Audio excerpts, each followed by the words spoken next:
Several first responders from the Bay Area are helping in the aftermath of the disaster.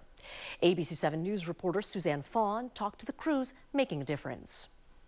Everyone is very anxious and they're waiting for the phone call. Waiting to help.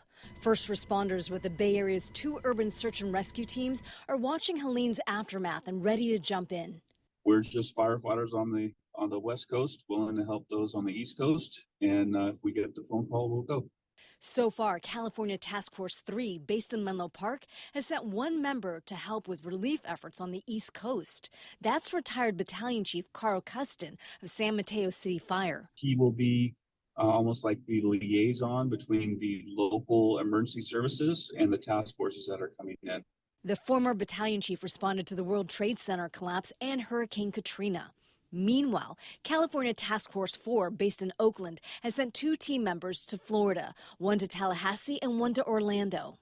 We have 2 members from our team assisting with the recovery efforts, or the response and recovery efforts. Chief Jeff Peter is in Tallahassee, and he's the liaison officer, meaning that he was at the Florida State Emergency Operations Center coordinating the FEMA use our resources with the state and helping them go where they were needed to be.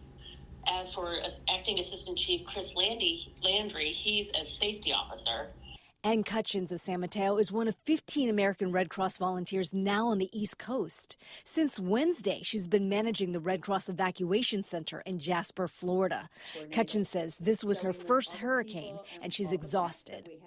The day of the hurricane was more like almost a 20-hour day shift. Cutchins says it's been all hands on deck, and things have been pretty unpredictable at times. We thought there was a possibility that there might be a tornado, and we did get a tornado warning.